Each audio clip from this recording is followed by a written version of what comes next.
What's up, everybody? Welcome back. Happy Skews Day to you. Like them new graphics? That's right. Producer Matt's been in the lab cooking some stuff up for y'all, freshening the place up a bit. I'm Trey. That's Mark. It's January 23rd, 2024. Here we are. How you doing, Mark? Good, bud. I was watching the new Zorro show this morning while I was doing cardio, and they have a girl Zorro now, man. Zorro's gone woke, Trey. Zorro is woke. I didn't know If you want, there's a new Zorro show on what? yeah, it's on Prime. There's like multiple Zorros. One of them is like an indigenous woman. It's on Prime. It's if you feel like swashbuckling romance where fighting back against some evil Spanish land baroness, and you don't mind subtitles. It's awesome. Oh, it's not. So It's Spanish or something? Or yeah. Mhm. okay. All right. Uh, but yeah, if you're wondering when California went woke, it was the 19th century, back when they still had muskets. To update one thing we talked about in a bonus episode the other day, we were talking about Supreme Court stuff, and I mentioned that Supreme Court had chosen not to weigh in on a border dispute between the Texas state government and the federal government over who gets to set immigration policy, because the state had put up a bunch of razor wire, and the feds were like, "We actually control the border," and Abbott was like, "No, I'm the president when it comes to this." Anyway, the Supreme Court finally decided to wait in after three weeks of dithering, and by a 5-4 vote, pretty close, they decided that Joe Biden is in fact the president. So that worked out well. So maybe Um, kind of a dumb question, but like, was it just that, like the razor wire thing, was it more of like viewed as just an overstep by Texas from the federal government? Like, hey, that's not your purview to do that. Or was it like hey, we disagree with there being razor wire here specifically and we want it gone? It's just You know what about I mean? whether the state of Texas can disregard decisions made by the president of the United States and laws duly passed by Congress of the United States, which we fought a Right. big war over about in the Yes. 1860s. And yeah, Right. so And it was close, uh, and the decision here, 5-4, mhm. split decision on that question on whether the federal Yeah. government is actually more powerful than Texas. And they actually haven't weighed in because the Texas National Guard is blocking Border Patrol and the regular army from getting to parts of the border. They haven't weighed in on that yet. So still the potential for, like, we're still in a weird Mexican standoff between different government agencies. And by the way, this all started because, like, migrants were drowning, and Texas National Guard and state troopers would not let Customs and Border Patrol rescue them while they were trapped in the razor wire. And the idea that they're being too cruel for Border Patrol, Right. you know what I'm saying? Like, Yeah. none of this, there's not a lot of benevolent actors here when it comes to migrants. And they're just like, it's team, let them drown while trapped in razor wire, or belatedly rescue them from drowning and trapped in razor wire. So So anyway, the Border Patrol, that's the federal, right? hmm The yeah. In Texas, they have their own separate Border Patrol The thing? National Guard, Operation Lone Star, Greg Abbott's. It's got many facets. They fuck up border traffic by randomly searching trucks and not finding anything. They've deployed all these troops, National Guard troops, to the border endlessly, and they, like, are literally drinking themselves to death and committing suicide because they're doing a pointless fucking mission. And Greg Abbott's ordering them to prevent Border Patrol from getting to the border, which legally it's not ideal, but Border Patrol, according to the law, has access to operate, permission to operate within 25 miles of the border anywhere in the United States, which pretty much the entire population lives within 20 miles of the border. Right. And then anyway, it doesn't matter. I just wanted to update the thing we talked about, but it's also fucking stupid. And then before we get to the show, I want to talk about one thing that just drives me absolutely crazy about our country, about, like, how the legal regime exists to torture and kill homeless people. This is a story out of Bryan, Ohio. A pastor named Chris Avell, he's from a church called Dad's Place. He was arraigned last week because he kept his church open 24/7 to provide, warmth to people who don't have homes. Yeah, crazy Um, cold out there in most of the mhm. rest of the country. I mean, we're cold here in LA too. It's like 52 degrees, so people are struggling. But yeah, it's been Yeah, wildly, wildly frigid in the rest of yeah. the country recently. And being homeless in that situation, especially in the Midwest, not Mhm. fun. So yeah, this Yeah. preacher guy was like saying, "Well, I've got a church, and churches are supposed to help people ostensibly. So Yeah. how about the church has got a heater in it? How about you chill in here?" And the state or the government said, "No, can't do No. that. How dare Yeah. you?" And I'll explain the legal mechanism in a second. But just for, as Trey was talking about, according to the National Weather Service, an estimated 45% of the country's population was under a wind chill warning or advisory for dangerous cold on January 15th. Uh, if you're wondering, 700 people die of hypothermia annually in the United States while being homeless. and the nation's unhoused population grew by 12% in 2023. So you can because it's colder and more people are outside, you can expect that 700 number to go up this year. So Avell was trying to do something about this, but unfortunately, Ohio law prohibits residential use in first floor buildings in a business district. So because the church is zoned as a central business, the building is restricted from allowing people to eat or sleep on the property, which, how are you going to tell people you can't eat in a church? You can't have fucking Sunday potlucks. Right. Yeah. And Fundamental to church. And I thought, yeah, yeah, I didn't know the churches were considered businesses. I guess for zoning, there's only like a couple of different designations. it might be specific to this church and where it is or whatever. But so the Avell said, this is how I worship my God, and I just want to be able to worship God. So this is the premise of this is based upon the fire code. So the logic of this is that he's the one putting these homeless people's lives at risk by letting them sleep indoors when the wind chill is negative 10 degrees. Right. All right. And the shamelessness, like if I'm a fucking city code inspector or a cop or a city councilman who's like carrying out this, I would be like, have deep shame, man. Yeah. So they sent him a letter. You got to cease and desist, and basically told him to fuck off. And I'm wondering, like, this guy, like, here's a guy who's actually living out Christian values, Right. That's what I was going to say. and these people who I'm betting all put their church front and foremost when they're running for office, or telling him he can't act like Jesus. And yeah. I mean, we all know that they're not, that many of our Christians, especially prominent Christians, are not like Christ-like. Like, it's not news, but it's like, apparently it's illegal to be a good Christian.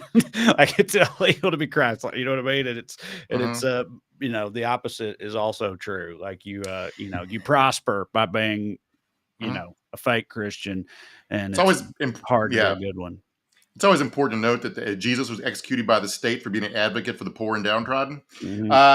So he did file a lawsuit. He pleaded not guilty at his January 11th arraignment, and just today he sued the city claiming discrimination on the basis of his religion, which I was like, where's the First Amendment lawsuit here? Because he's just practicing his faith. Right. Like, if natives can sue for permission to take peyote, why can't this guy be like, I'm just trying to live out my Christian beliefs by taking care of the poor and downtrodden? And they're like, nope, can't do it.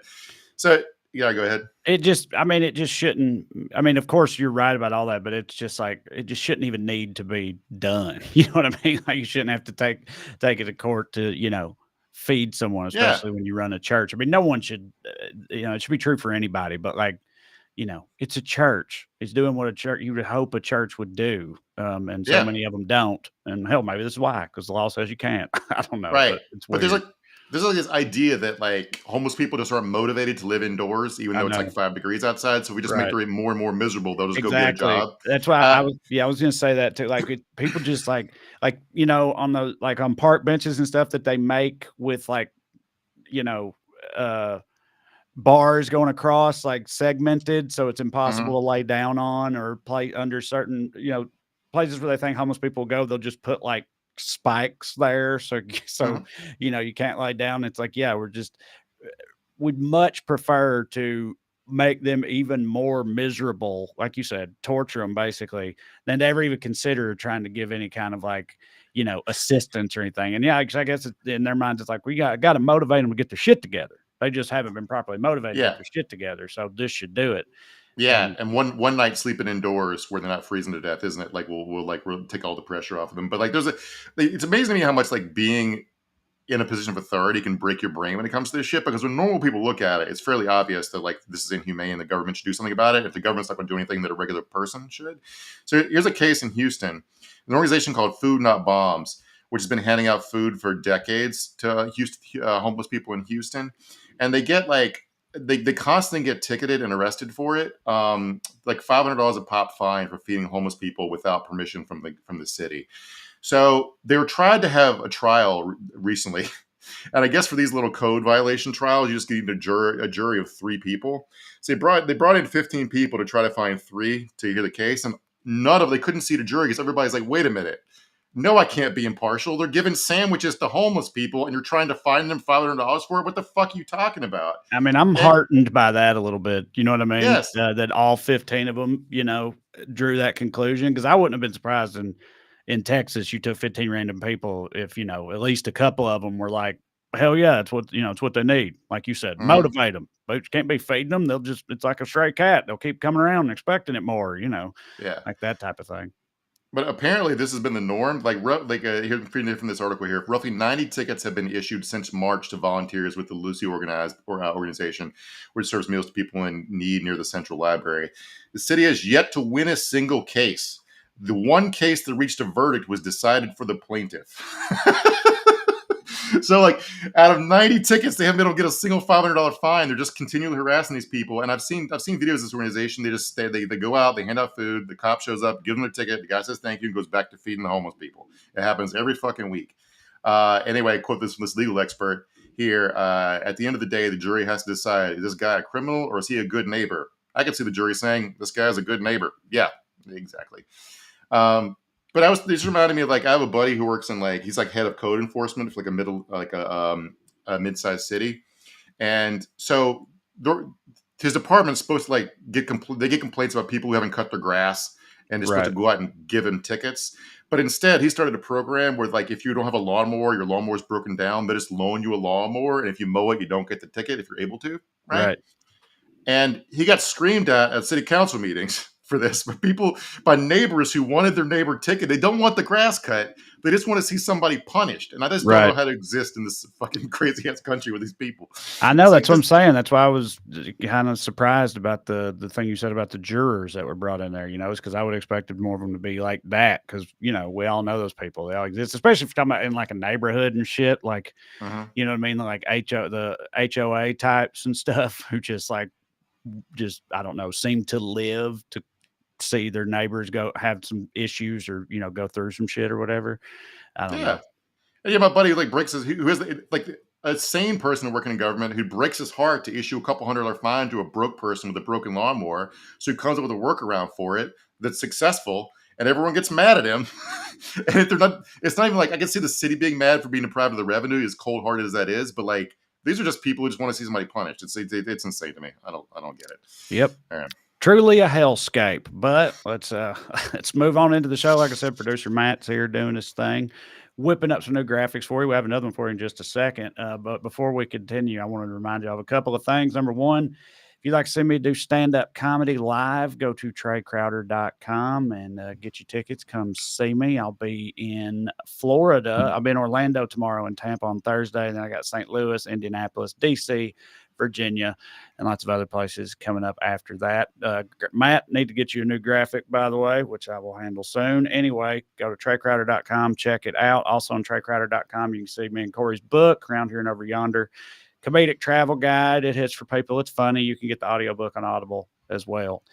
And lastly, if you like this program and would like to show us your support, you can do so by signing up on Patreon. You go to weeklyskews.com/more, or you just go on Patreon and search for my name. You'll find it either way. $5 a month.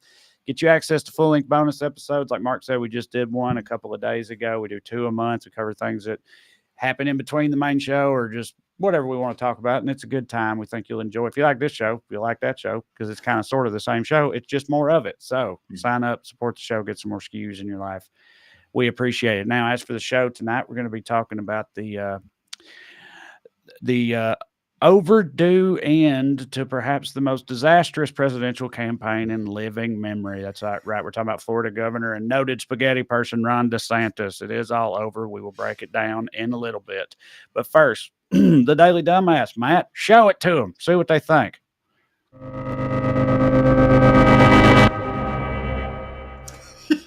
Okay, so we did that on the bonus. So patrons have seen that one already, and me and Mark both gave him a little feedback on it. I find it to be unsettling, almost to the point of being scary. That's what I thought. Like it builds up, and in my head, I'm like, oh God, it's going to stop, isn't it? Like it's like it enters my brain that it isn't going to stop. It's just going to like continue rising until it drives me insane or something. So if that's what Yeah. Matt was going for, I'd say he nailed it. I feel like we're about to get to a huge, like, reveal of a plot twist in a Christopher Nolan movie or something. Yeah, Like, exactly. yeah. It is kind of Nolan-y.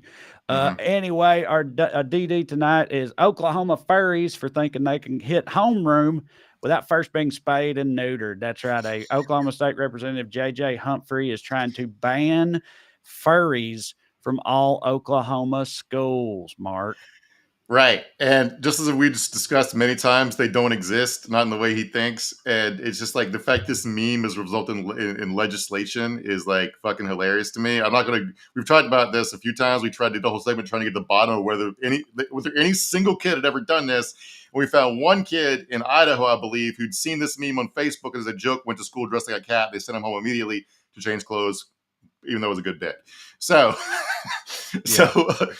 but apparently, so he wrote this bill, and it will require them to be picked up by their parents or animal control be called to remove them.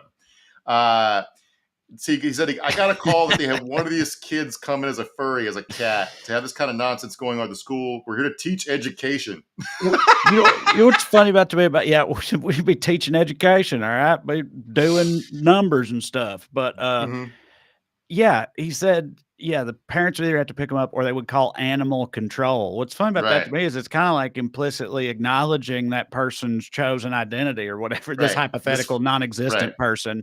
But It is. that it's kind of funny, you know, because it's like, yeah, Yeah. just saying, and I know he's doing it just to be a smart ass or whatever, but yeah, it's And wild. Do you think furries? I know we've been talking about this. They're, you know, litter boxes in the schools. They want to be cats. It's been going on for a while, but like, you think furries are like next on their list? You think this is going to blow up the way that like trans people did or something? You know what I mean? Like every now and then, every so often they find out about the existence of some other type of person that they don't, and they don't like it.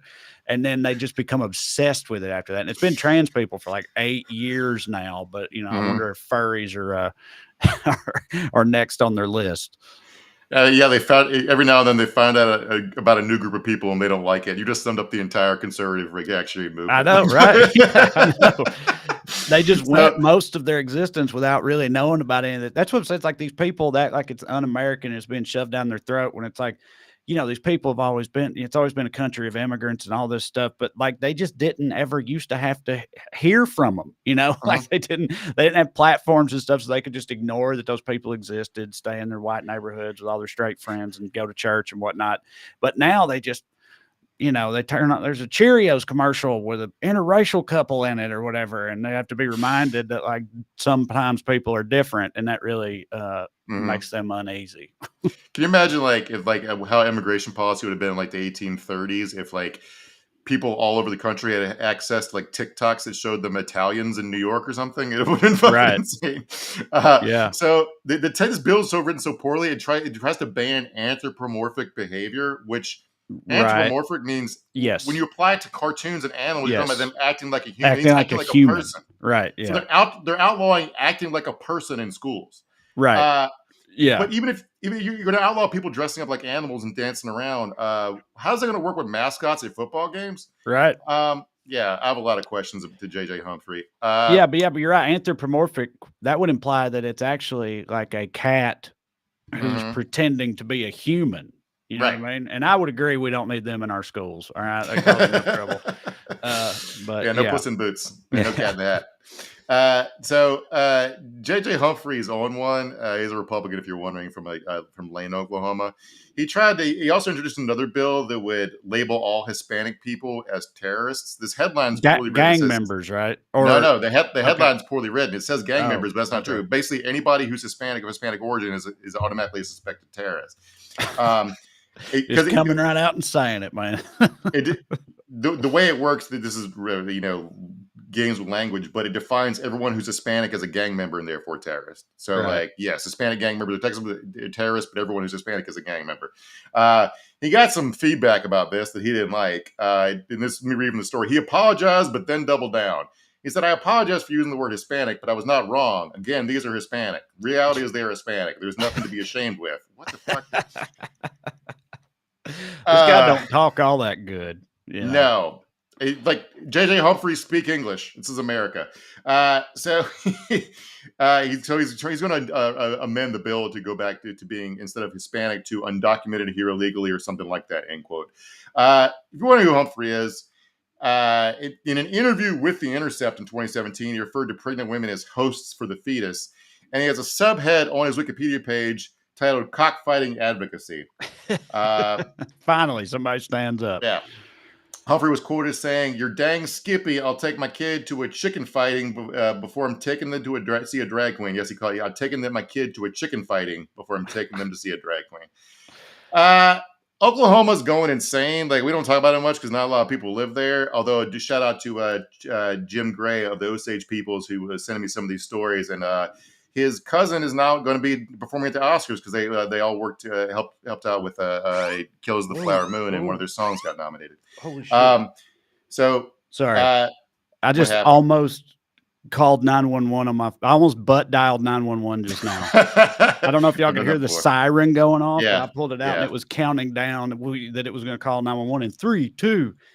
I barely got it diffused. Jesus Christ! I almost did it with my Apple Watch while I was working out the other day. Lord mercy. Anyway, go ahead. So, just today, Oklahoma's superintendent of schools appointed professional harasser Chaya Rychik. You might know her as Libs of TikTok. On social media. She's a very powerful influencer who basically sets the agenda for all the anti-transparent stuff. What she does is she takes videos out of context of, like, usually teachers saying something nice, and sometimes they have blue hair or whatever, and it causes like a national panic, and the school will get bomb threats. She's gotten hospitals shut down with bomb threats. Anyway, he decided to appoint her to the Education and Library Media Advisory Committee, so she's going to help pick out textbooks for schools. She has no background in education, and before she was an influencer, she was a real estate agent. I don't really. She doesn't live in Oklahoma. I think she's in Florida. So yeah, I don't really see the point of this. If you wonder what kind of person she is, she sees all the bomb threats as a point of pride. After USA Today published an article on a report chronicling her impact, she gloated that she made the front page of the paper, and she currently uses the photo of herself holding up the paper as her profile pic on her X account. So yeah, she's a straight up fucking evil. And she's pretty shameless, right? Wasn't there some kind of thing with her? Was it like before Elon bought Twitter or something? She got deplatformed or something like that. Like, she was in the news, I remember, because they were all losing their minds. Yeah, she's Libs of TikTok, but she got kicked off TikTok. So there's that. I just don't understand the thing where you, like, take somebody who's making like 30-some grand a year teaching kids, and you take them out of context to try to get them harassed out of their job. And then brag about it when that happens. You know what I mean? When someone like threatens their life or whatever, you're like, you take that as like a victory point, a point of personal pride. Yeah, it's a sign of a shithead of a person, in my opinion. But moving on, our honorable mention for Daily Dumbass: everybody who came before Trump and didn't think to just make crime illegal. Let's see this video. And we're going to make it a crime-free zone. There's not going to be any crime. We're going to have laws, and we're going to make Mark. They're going to make laws. They're going to make laws outlawing crime. They're going to make crime illegal. Finally, I don't know why nobody ever thought of this before. This is so funny. Like I know we're aware of all Trump's many fucking crimes going back to like the 70s, but like recently, Sammy the Bull Gravano, a mob enforcer guy, admitted to killing 19 people before snitching on all his friends, has become an unofficial Trump surrogate on Fox News. And recently, he said Trump was the cleanest man he knew because he couldn't like bribe him or do anything in New York, and Trump reposted it and thanked him for it. Anyway, Sammy the Bull is all over Fox News all the time now, talking about his many murderers and how great Trump is. I wanted to talk about get into the New Hampshire primaries that are happening tonight. Let's talk about the Dems first, because Joe Biden kind of hilariously bumblefucked it. Not that it matters in any real way. It's just like a comedy of errors. Like, he's not even on the ballot. And part of the reason is, you're right, as a favorite of South Carolina, he tried to make South Carolina the first primary. Iowa was the first caucus, but you know what I'm saying? Like so. But New Hampshire law requires them to be the first primary. So if you move South Carolina earlier, New Hampshire's automatically goes earlier and becomes an unofficial Democratic Party primary because the DNC didn't organize it and they didn't get Joe Biden on the ballot or whatever. It's also fucking stupid. So they've been. What does that mean, though? Like, what's the effect of that in the New Hampshire primary? Well, we'll see how the vote totals come in, but like they're trying to organize a write-in campaign, so Joe Biden probably will still win it. But if enough people bother to vote, because a lot of Democrats or independent voters are voting in the Republican primary to fuck with Trump. We'll get to that in a second. Because you're allowed. The way it works is like if you're not aligned with another political party, you can vote in either party's primary, and 39% of voters in New Hampshire are undeclared. So that's more than either that are Republicans or Democrats. Yeah, that checks out to me. They've got to, like, you know, it's like they're like, I don't know, live free or die. They got their whole like sort of libertarianist seeming thing, but not like insane MAGA type. No, You know what I no, mean? they're So not. it's Yeah, like it kind of makes sense to me that they'd have such a huge chunk of independent voters, even though I don't really understand independent voters in 2024 in this country. But right. yeah. So there also is another organized write-in campaign to make ceasefire to people writing in ceasefire, and that's a fun little bit of protest fuckery. It'd be funny if like Joe Biden barely beats ceasefire and Dean Phillips comes in like in 25th place.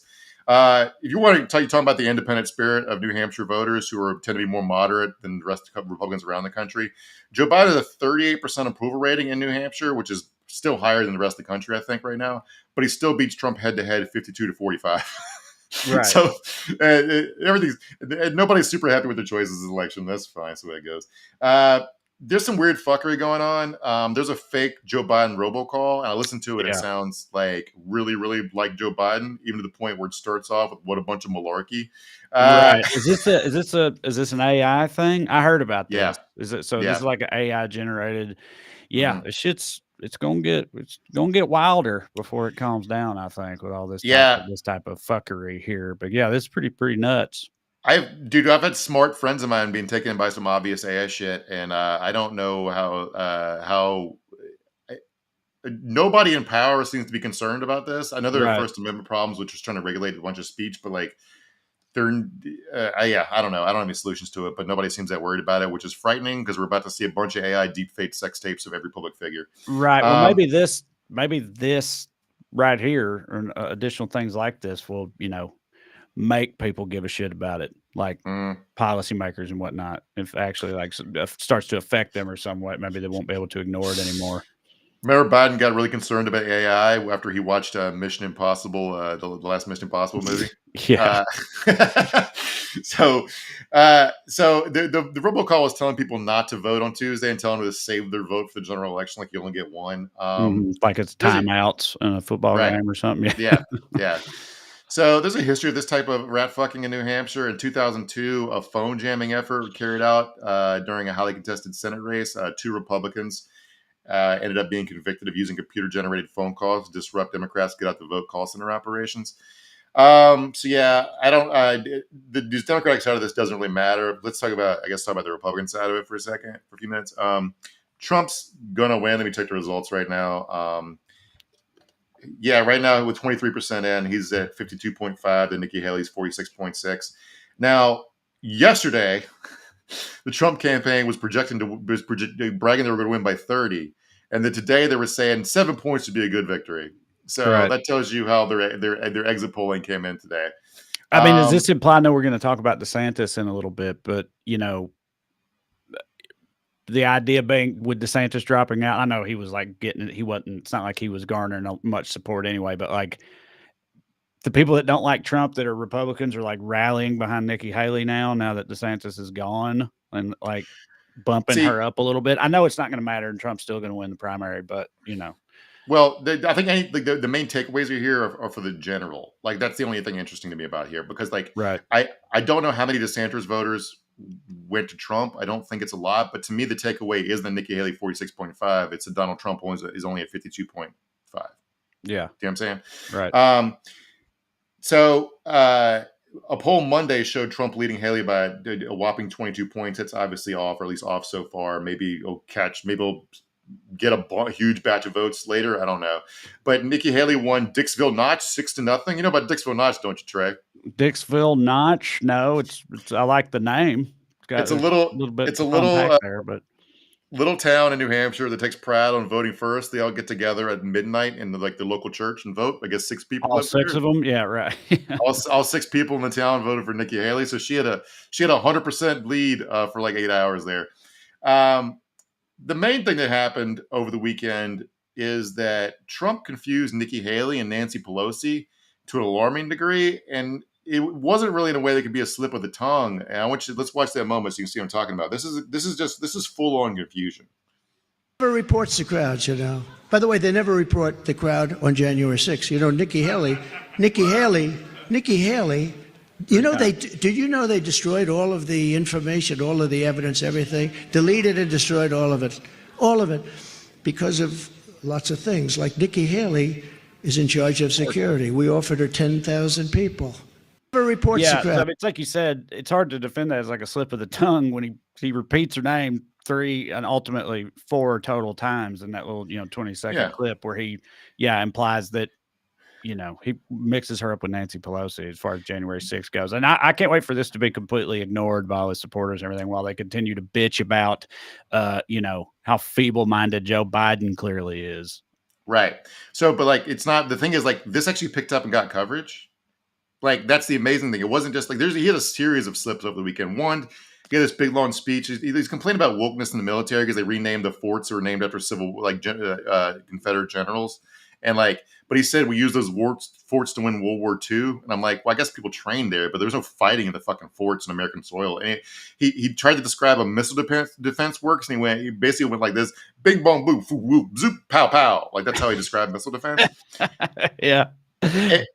It was so bad that like even Fox News had to talk about it. And like this feels like, let me read this headline here: the text from Donald Trump's age may be at a tipping point. Like, everyone's starting to notice this shit. And this thing that happens, like, once a Republican talks about it, right, then they treat a Republican as their assignment editor, and then everyone starts talking about it. Okay, because I was about to say, it's like, what I know that you just gave a few examples, but it's like, what is different about now compared to all the shit he's been saying since like ever, but especially like on this, campaign trail ever since it started. I feel like every single week we got a clip of him saying some nonsensical, dumb shit, and right. I guess it's, I don't know. Republicans are picking it up, or the substance of the criticism of Nancy Pelosi we talked about before is also bullshit. But the fact that he clearly thought Nikki Haley, who was out of government on January 6th, was Nancy Pelosi on January 6th, is like, for like a full minute and a half or whatever, is jar. That's not just his normal word salad shit where you just can't. I mean, I fumble my words a lot too, right?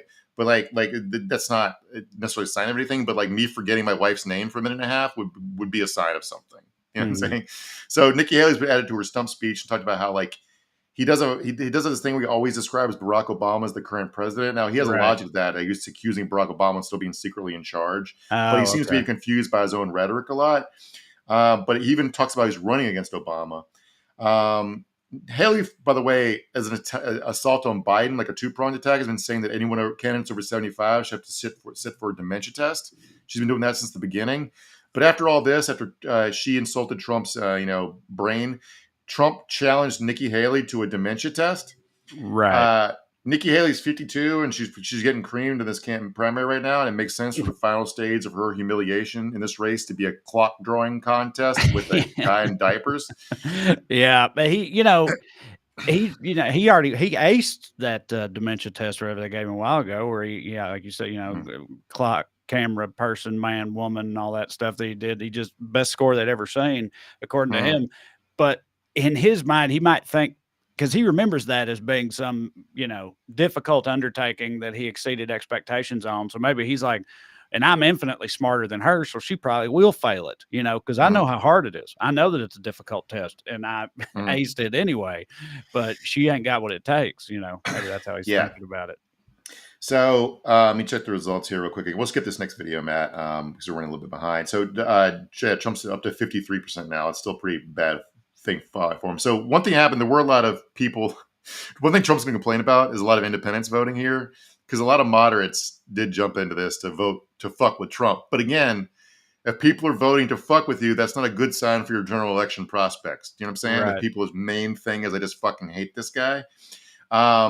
Let me read some quotes that were from people outside the polling locations. I can't vote for Trump. He's a crook. He's too corrupt. As he said, a guy named Scott Simeone, who's an independent voter from Amherst, who backed Trump in 2016 and 2020. I voted for him, and I didn't realize he's as corrupt as he is. Here's another Haley voter. I grew up in a constitutional democracy and want my grandkids to too. Another one. Why Nikki Haley? My conscience won't allow me to vote for a criminal. And check out this old coot. If you want to see this guy. It's going to make me laugh. Anything but Trump. That was your priority. That's my priority. Is that the biggest reason you supported Nikki Haley? Yeah, I'd say. Because of Donald Trump? Yes, yeah. And I have no problem with the ladies running things. I have one here. That was going to be anything but Yeah, That's Trump. the get them, That was your Papa. priority. Like, yeah. I'm, again, I'm heartened by this. I've been thinking for 8 years or whatever now, like, where are these people? It's wild to me the number of because I just think of like the Republican. I've known a whole lot of Republicans being from the South over my lifetime, and it's wild to me to think of some people I know personally, and I think about them. I'm like, that reconciling them with like a love for Trump is I've just been wondering, where are these sane Republicans at or whatnot, or more moderate ones?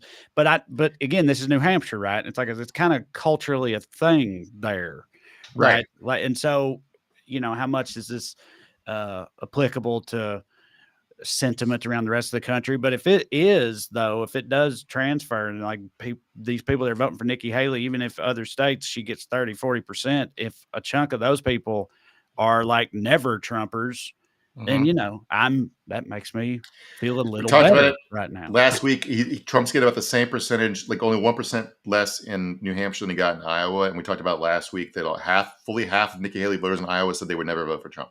So Yeah, see, that's if I I like was that.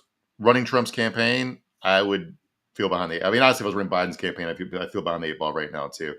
But anyway, Marjorie Taylor Greene went on TV today and pledged to eradicate these people from the GOP because they're not MAGA.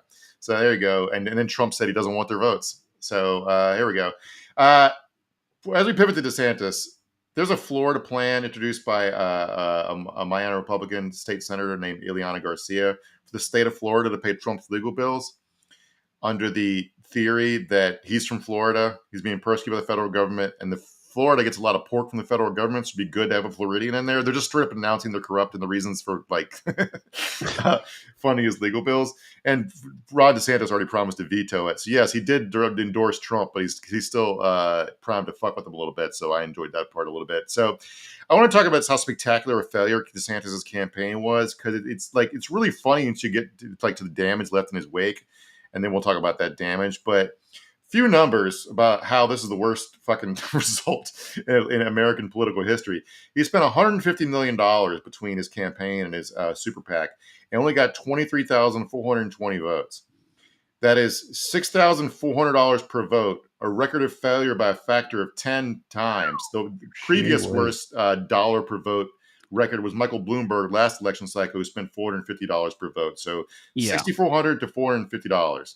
This is by far the biggest dumpster fire in the history of presidential politics. Well, that's the thing. It's like, I think we talked about it last week. I've only recently just kind of thought about like just the money part of it, like the sheer amount of money that was spent on this, this massively failed campaign. But like, you talking about a huge Republican super PAC and stuff. It's like that money probably would have never been used for anything that I would agree with anyway. You know what I mean? Considering the source, but it's crazy the amount of money that goes into these things. It went to local TV news budgets via ads sold. It went to like vendors, catering companies. It went to, so it's probably better off being used for this than whatever some Republican billionaire would have spent it on. Yeah.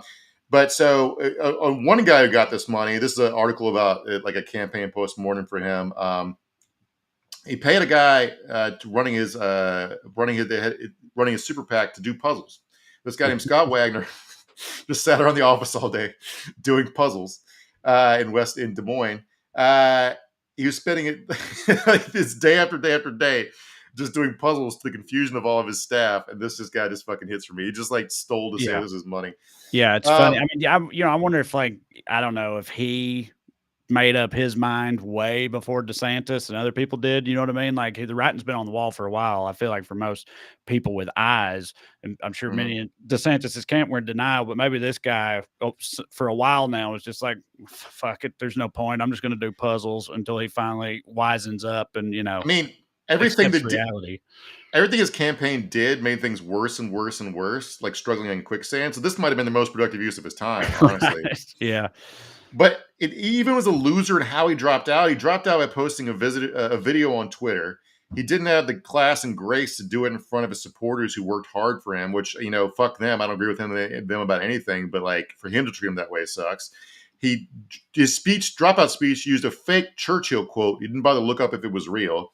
Then he Yeah, kissed and it Trump's was ass. actually a but I saw, I didn't fact check this either, but the fake Churchill quote he used that it was originally from a Budweiser campaign, like a really, really I didn't old see one, that. but that's what I read, which that makes it funnier to me, Yeah. considering the war they Mhm. waged on Anheuser-Busch this past year or so. But yeah. Yeah. And then his last final act is he kissed Trump's ass 6 days after ridiculing people who kissed Trump's ass.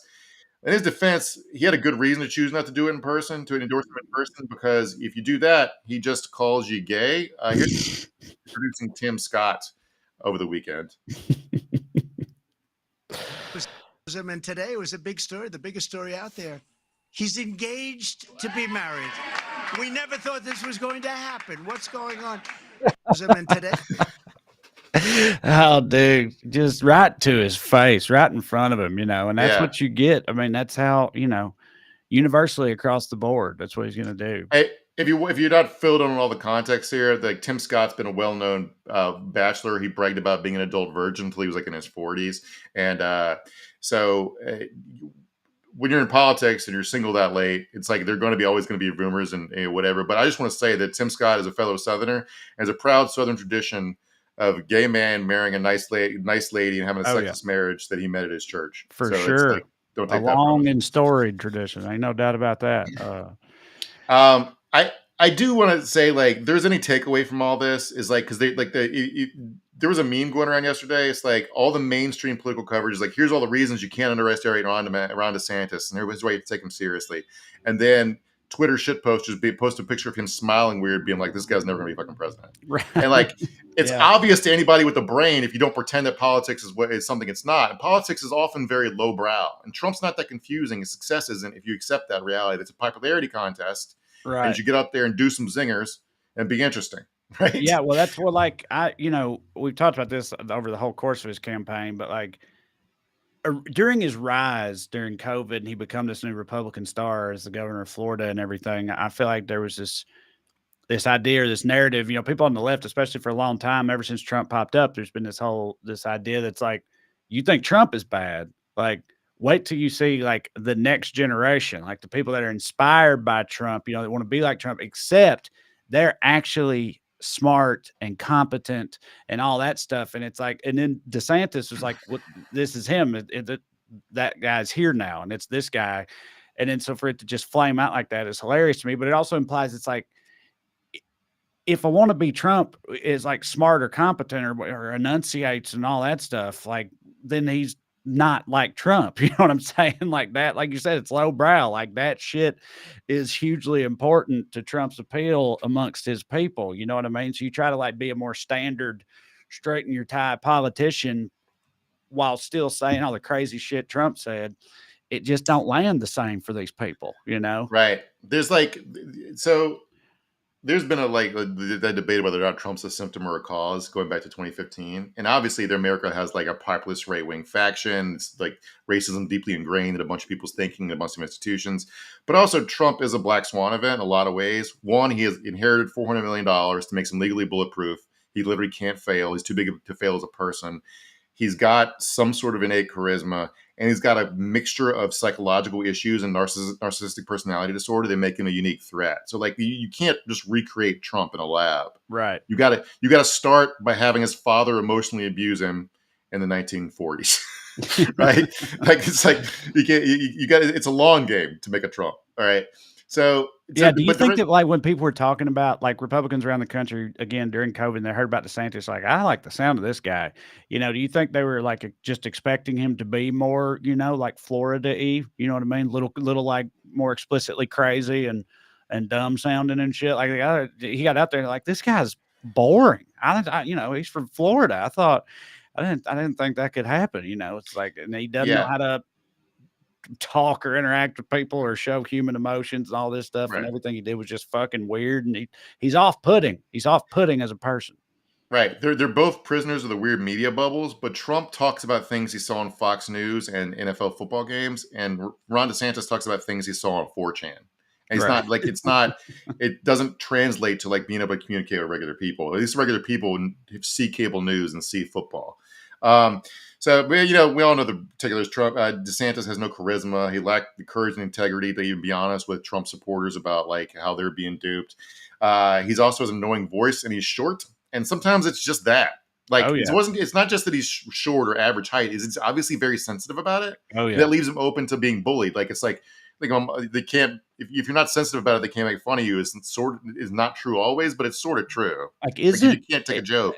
isn't it the case that like a huge percentage of our presidents historically are like over 6 feet tall or something like that? Like, Yeah, usually the tallest candidate wins. yeah, right. So dumb, but there it is. What are you gonna do? Yeah. The exceptions being Joe Biden in our lifetimes, Joe Biden beating Trump, Joe Biden 6'1" and Trump 6'3" or 4 or whatever, and George W. Bush beating Al Gore. Bush is shorter, it's like 5'11", and Gore's like you stood next to him. What is he, 6'1", 6'2", something like that? Probably about that. Yeah. Yeah. Yeah. 6'2" ish. I think he's a little bit taller than me. My good friend Al Gore. Anyway, go ahead. So he also just like you said, this is a very stupid way to run a country, but it doesn't change. Like everybody knows that well-known anecdote that like people that when the first televised presidential debate was Richard Nixon and JFK, and people that listened to it on the radio thought Nixon kicked his ass. People that watched it on TV thought JFK kicked Nixon's ass. Right. It was so different. And I just want to remind people what Ron DeSantis did to get to this fucking point of failure.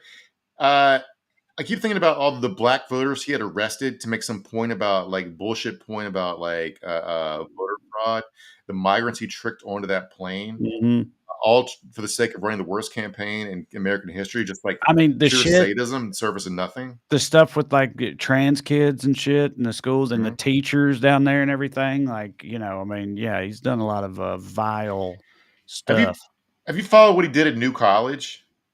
No. When New College is like a well-known small liberal arts school in Florida, like it's like the Harvard of Florida, for lack of a better way to put it. And it reads like a hippy dippy. If you read a description of it, it reads like a hippy dippy, like sort of Montessori school for like people in their early 20s. So that didn't hit for DeSantis. So instead, what he did was he basically destroyed it. Among the people whose lives were damaged by Ron DeSantis, the people who had to transfer out of new school after he like eliminated whole programs of study, like gender studies and yada yada yada. He also they thought the school, they openly said, had too much estrogen, like the female enrollment was too high, and that was ruining the politics of the school. So instead, they started a baseball team, and this small school it recruited 70 some baseball players for their team. The baseball players also got fucked because they don't have a baseball field. Right. Yeah. 'Cause they never had So a team before. Right. But also, like, I feel like, I bet, like, even the dudes that were already going to New College, when they Mhm. heard him point out, it's like, there's way too many chicks at this school. They were like, hey, shut the fuck up. Like, that's a, like, Yeah. that's a My college was desirable ratio yeah. amongst most college going people, I think. My college was 70-30 female to male, and that was a big selling point to me. Yeah, right. Exactly. It's a good So thing. 17, 18-year-old boys like girls. I don't know what to Yeah. say. So, you can hear, if there's a whole podcast episode about the new school stuff. You can that I highly recommend from Pablo Torre's new podcast. Pablo Finds Out, where he interviews a writer named Jeb Lund who went to new school, and they talk about all this, and it's fascinating. It also includes this anecdote about other Congress people when DeSantis was in Congress. DeSantis played baseball at Yale and tells people he was good. He's probably not quite as good as he says he was, obviously. But there was a congressional baseball game, Democrats versus Republicans, and DeSantis hit a ground ball, was about to be thrown out by a woman, so he faked a hamstring injury. Yeah, that checks out. He's just so baldly insecure, man. And it's like, Right. especially when you're going up against somebody like Donald Trump, Mhm. it's a huge problem, Mhm. because everyone on earth is going to know that it is getting to you, right? And he ain't going to stop, so I'm not surprised Mhm. that it went the way that it did. Yeah. So the magnification of Florida, prayers up for the people of Florida, man. It's going to do damage them for the generations. Just the way they all think now is so fucking broken. And I really hope, I keep talking about these numbers, how they'd be scary if I was running one of these mega campaigns, because it doesn't seem to be working anymore. Thank God for the rest of us. But this is a bill just proposed in Florida. The Civil Justice Subcommittee voted Thursday to advance a House Bill 757, which would make it easier for public officials to bring defamation suits for damages against their critics. And this bill was filed because some amazing journalists uncovered a giant voter fraud scheme involving ghost candidates funded by an energy monopoly named Florida Power and Light to spoil races in their favor. They basically just want to intimidate journalists from taking on the powerful. Like Donald Trump's been talking about opening up libel laws for a long time. They really want rich people, make it easier for rich people to sue newspapers for saying true shit about them. Right, because right now in this country, it's really difficult. Right, generally, those cases are hard to win, which I think, is overall a good thing, probably. Like J.K. Rowling keeps suing people for calling her transphobic in the UK because it's an insult. It's all, even though that's a debatable rhetorical point, right? Like it's not like there's no fact-based definition of who is sufficiently transphobic. Right. In America, I can say J.K. Rowling is a horrific transphobe. I can say that and she can't do fucking shit. If I did that in the UK, she could sue me and win. Right. All right. Right. So, and that does not hit for powerful conservatives in America for whatever reason. You can have your own takeaway. Anyway, what this voter fraud did basically was they just found ghost candidates with the similar or same names as Democrats to put on the ballot as third-party candidates and paid them to be on the ballot. Yeah. And they're like, this is that was just a plot point in the latest season of Fargo. Yeah, that was great. I highly recommend doing that in Florida. Yeah. What Trey's talking about is John Hamm plays like a Trumpy sheriff who fucks with a billionaire who has a bunch of guys change their name to his name and file to run for county sheriff. Yeah. That's a deeply hilarious plot point. So anyway, the point of that whole scam was to guarantee the Republicans could gerrymander the state's district maps for another 10 years. So that fraud was very successful and we'll be feeling it for another decade. Anyway, DeSantis was asked if he was going to run again in 2028. And he said, well, we'll see if we have a country left by 2028. So fuck you, Ron DeSantis. Nobody knows what he's going to do next because he's not charming enough to host a Fox News show. He doesn't have any other skills. He's term limited out. Florida's 2 Senate jobs are taken, and running for House again is a step down. Yeah. So he might be one of those homeless people who needs to get a sandwich from that Houston-based program we talked about at the top of the show. I'm sure some of his billionaire puppet master buddies or whatever will keep him in pretty good shape regardless of what he actually the next Republican governor of Florida will appoint him to be the president of some college, I bet. Yeah, right. Some shit like that. Job. So anyway, good riddance to him. William Alexander says, I'm in Florida and trans. It sucks. Yeah, bet it does, William. Sorry to hear that. I mean, I know that I saw somebody, I can't remember who it was. I didn't follow him. I hadn't heard, but someone on Twitter made this huge thread documenting stories of trans people who basically been run out of Florida or felt like they had to leave Florida, and it was a lot. It was a whole lot. Yeah, I mean, imagine if it's an important part of your identity, it's essentially it's healthcare. It's like people act like it's superficial, but it's sort of like if you couldn't get insulin or something, if you can't get hormones, if it's important to you to look like what you identify as for Yeah, I get it. F. Lori Dawn says new college was incredible. Not anymore. Dude, I really encourage people to go listen to that podcast. It's fascinating. I knew this story, but I hadn't heard it laid out this way. So the guy, he was the son of the guy that runs Stormfront, the Nazi website. It wasn't really you basically design your own major, right? And so he went to New College because he wanted to troll the libs, and he wanted to prove that race science was real. And then from being there and doing his own research, he proved himself wrong and stopped being a Nazi. Well, that's incredible. Not often you hear that. I think only similar thing I've heard was there was a flat earther who did something like that. Some flat earther guy designed his own experiment to once and for all prove that the earth was fake or flat. And then in doing so inadvertently proved that, you never believe this, that it's actually round. And I think, I'm sure he found some way to go back on it, but he had to acknowledge the results of it, which is funny. But yeah, it's funny what education can do to people. Education at a place that, you know, is probably diverse and whatnot opened this guy's mind, made him better, improved him as a person. Imagine that. Maybe that's why they're trying to gut education across the board. Regina S says, I had 3 friends to leave Florida due to homeowners insurance. Yeah, that's another thing. Climate change obviously hitting Florida very hard. They pay the highest rates for Yeah. property insurance in the country. So what they're So- doing in places like Florida and Louisiana is like, so the private companies pull out. So friends of the government, people in government, like Ron DeSantis donors and shit, set up these insurance companies that people pay, and the company knows that they won't be able to pay out if a big hurricane hits, so they'll just declare bankruptcy. And then Ron DeSantis' plan, after running against communism and socialism and stuff, and giving all this free people homeowner insurance money to his cronies, is obviously to run to the federal government and ask for a bailout, which the federal government will have to do. And that's their plan.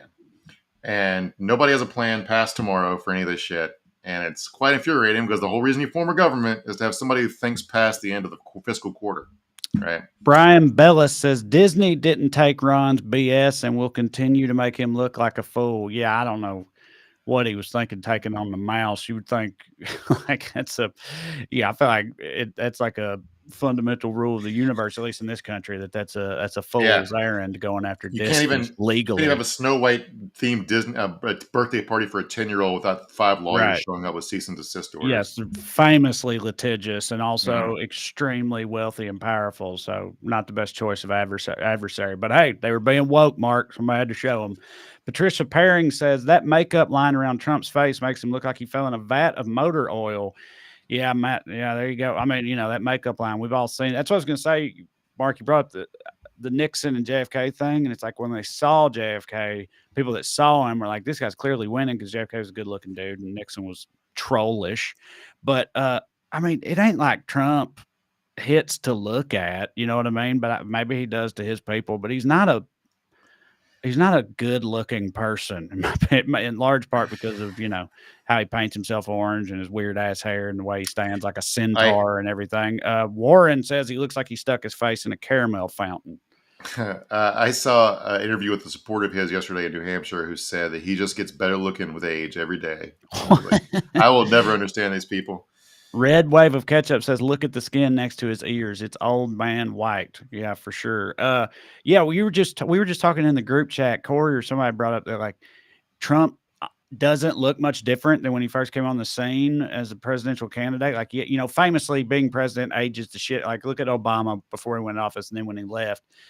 Someone was pointing out that like that hasn't happened to Trump, and you know, and I said, I was like, well, that's probably because he doesn't give a single fuck about all the things that age a regular human person about having that job, you know, and also that he, you know, looked wild and weird to begin with.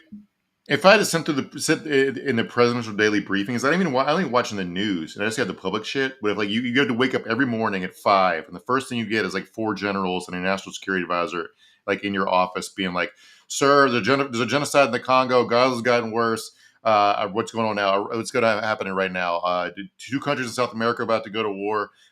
Pakistan and Iran are shooting each other for some reason. We haven't really deciphered why yet. America's sort of tangentially involved in all this shit. I would look 800 years old by next Wednesday. Right. Yeah. But if all that just went in one ear and out the other because you were too concerned about like the tweet you were composing about how much your former security advisor was a stupid piece of shit or whatever, then you probably, you know, it wouldn't affect you as much, I would imagine. No, and yeah, remember they famously had to reduce his daily briefing down to like 4 pages with pictures. Yeah. Good Lord. Well, we'll see what happens, y'all. It is 2024. Janine Knapp Buyer says, Trey, great show this past Saturday in Charlottesville. Thank you very much, Janine. Shout out to Mark's aunt Tim and Linda, right? Yeah. Linda, they came out. They gave it great reviews as well. So, yeah. Yeah. So thanks everybody that came. That was a good time. And I appreciate you. On that note, the rest of you can come see me. Go to TreyCrowder.com. Check out my upcoming shows and dates and whatnot. I'll be in Florida the next 2 days. So if you're around Orlando or Tampa, come holler at me. And then elsewise as well. I'm looking forward to seeing y'all out there. Also on the website, TreyCrowder.com, you can find me in Corey's book. And then lastly, final reminder once again, if you want more of this show in your life, 2 extra episodes a month to be precise, then you can get those by signing up on Patreon, $5 a month. And yeah, support the show in the process. We appreciate it. Main thing, you keep watching this here show on Skews, and we'll keep making it. We'll see you next week. Love you. Bye.